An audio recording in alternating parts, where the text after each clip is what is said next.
What if a modern war wasn't decided by tanks, or even by missiles, but by something far quieter and far more devastating?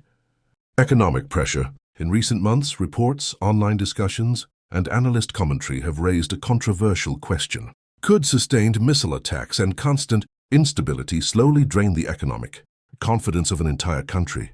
Some observers say that while explosions dominate headlines, the real damage may be happening somewhere else entirely, inside insurance systems, corporate boardrooms, and the financial decisions of ordinary families. There has been growing buzz online suggesting that during periods of escalation, thousands of damage claims can flood compensation systems within days.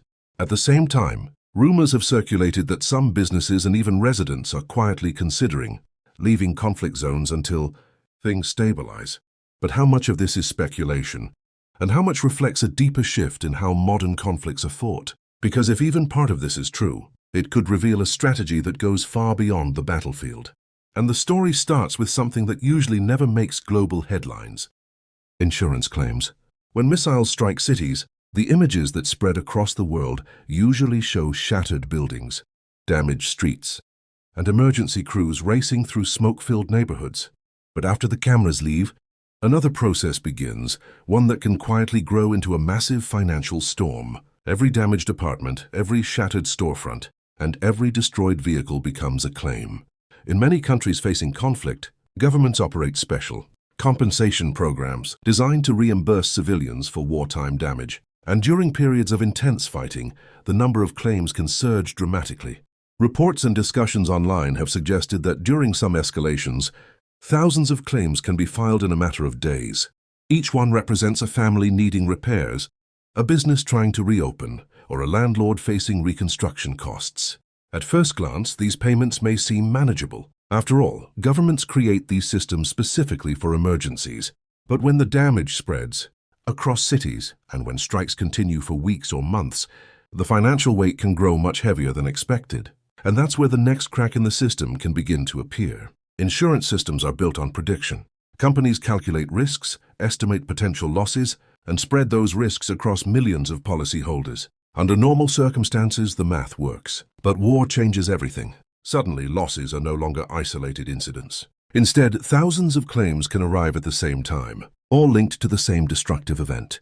In some cases, governments step in to cover these losses directly, especially when damage results from military conflict.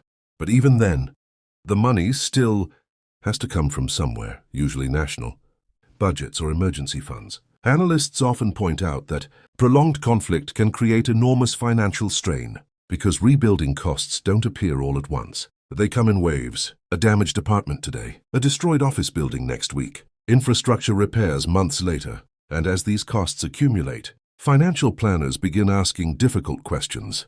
How long can the system absorb the impact if the attacks continue? But the pressure doesn't stop at government budgets, because when investors start seeing rising costs and long-term instability, confidence can begin to shake. Financial markets are incredibly sensitive to uncertainty. Even rumors of instability can cause investors to hesitate. And when real damage begins affecting infrastructure, businesses and housing, those concerns can grow quickly.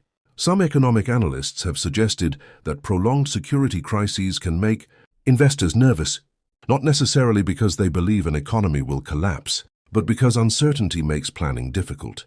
Imagine running a company that depends on predictable supply chains, stable offices, and employees who feel safe commuting to work. Now imagine trying to make long-term business decisions while missile alerts occasionally interrupt the workday. Suddenly, expansion plans may pause, investments may slow, and companies might quietly begin asking whether some operations should temporarily move elsewhere.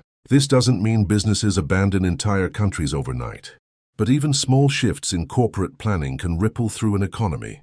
And according to online speculation and scattered reports, some firms may already be asking those questions. Israel's economy, for example, is widely known for its powerful technology sector, often called the startup nation. The country hosts thousands of startups, research centers, and international tech offices. Many global companies maintain development teams, there because of the highly skilled workforce. But tech companies also have something unique: mobility.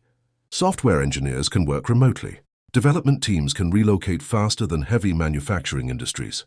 And when instability enters the picture, some companies reportedly begin evaluating contingency plans. To be clear, large-scale corporate exits have not been universally confirmed. However, discussions across tech forums, financial blogs, and social media have speculated that certain firms have quietly moved small teams abroad during periods of heightened tension. In many cases, these moves are temporary, designed simply to keep projects running smoothly. But even temporary relocations can send signals to global investors. Signals that suggest uncertainty. Signals that hint that the situation might last longer than expected. And once those signals appear, something even more sensitive can begin to shift. Public confidence. Throughout history, civilians have often faced the most difficult decisions during times of conflict. Some choose to stay, determined to rebuild and continue their lives despite the danger. Others, especially families with children, sometimes decide to leave temporarily until conditions improve. In recent years, there has been increasing online discussion suggesting that during periods of heavy escalation, airports can see noticeable increases in outbound travel. Some travelers may simply be visiting relatives abroad, others may be relocating for work, and some may just want distance from the uncertainty. It's important to note that population movements during crises are complex and often temporary. Many people leave for short periods and later return when conditions stabilize. But even temporary departures can have economic effects. Fewer residents mean fewer customers. Fewer customers mean reduced business activity. And reduced activity can slowly ripple through housing markets, retail sectors, and local services. Which brings us to a deeper and more unsettling question. What if some conflicts are designed to trigger exactly that kind of pressure? Traditional wars once focused primarily on territory. Armies moved across borders, captured cities, and forced governments into surrender. But modern conflict has evolved in ways that military historians say are far more complex. Instead of simply capturing land, some strategies aim to weaken an opponent's economic stability, psychological resilience, and long-term confidence. Missile attacks targeting cities don't just damage buildings, they also disrupt daily life. Businesses close early, schools pause classes, investors hesitate, tourism disappears almost overnight. And the longer these disruptions continue, the more expensive recovery becomes. Some analysts believe that creating constant instability can slowly erode an economy's sense of normalcy. Even if physical destruction remains limited, the uncertainty itself can become incredibly costly. But the big question remains, can a developed economy actually be pushed to collapse through this kind of pressure alone? Supporters of Israel's economic outlook often point to the country's remarkable resilience. Over the past decades, the economy has survived multiple conflicts, regional tensions, and global financial crises while continuing to grow its technology sector and attract investment. Major international companies still operate research centers there, and the country remains a global leader in cybersecurity, artificial intelligence, and advanced technology. This track record suggests that the economy may be far stronger than critics assume. But others warn that prolonged instability always carries risks. Long wars are unpredictable. They drain government budgets, disrupt long-term planning, and create uncertainty for both citizens and investors. History shows that even strong economies can face serious strain if conflict continues for years without resolution.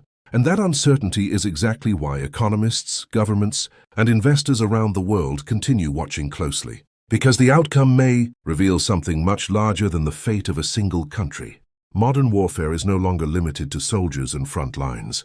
Today, battles can unfold across financial markets, supply chains, information networks, and public confidence. A single missile might damage a building, but fear can damage investment. Uncertainty can slow economies, and prolonged instability can force difficult choices for businesses and families alike. Whether the current situation becomes a temporary disruption or something far more serious, remains impossible to predict. Rumors will continue circulating, analysts will keep debating, and governments will attempt to maintain stability while navigating one of the most complicated geopolitical landscapes in the world. But one thing is becoming increasingly clear.